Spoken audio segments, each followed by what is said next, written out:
आजम खान बन गए फरारे आजम।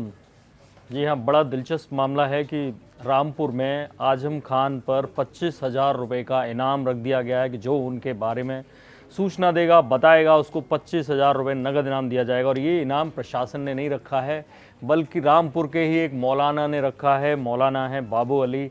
वो आजम खान से काफ़ी परेशान हैं। कह रहे हैं कि कैसे बुश ने भी इराक पर हमला उन दिनों रोक दिया था जब रमज़ान का महीना चल रहा था, लेकिन आजम खान ने रमज़ान के महीने में ही एक मदरसा शहीद कर दिया। सुनिए क्या कह रहे हैं बाबू अली।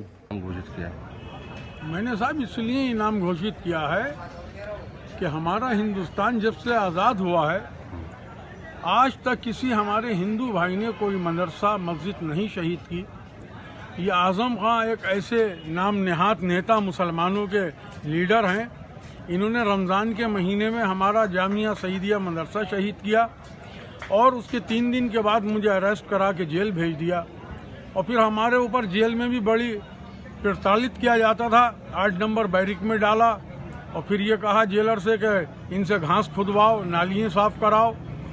और मैंने इसलिए उनको पर इनाम रखा है कि आज तक हिंदुस्तान का कोई सांसद के ऊपर इतने केस नहीं लगे हैं। इनके ऊपर 87 केस लग चुके हैं और हमारा पुलिस प्रशासन अभी उनको अरेस्ट नहीं कर रहा है। तो मैंने 25,000 रुपये इनाम घोषित किया है और जो बताएगा उसको 25,000 रुपये। और मैं आज़म खान से ये पूछना चाहता हूँ कि तुम किस दर्जे के मुसलमान हो कि तुमने मदरसे शहीद कर दिए। अमेरिका का बुश जो इतना जालिम आदमी था, उसने इराक के अंदर बमबारी बंद कर दी थी रमज़ान के महीने में। उसने कहा कि ये रमज़ान का महीना मुसलमानों का बहुत पवित्र महीना है, इसमें बमबारी नहीं होगी।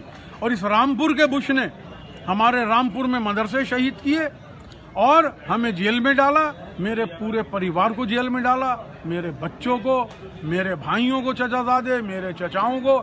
ऐसा जुल्म कभी नहीं देखा।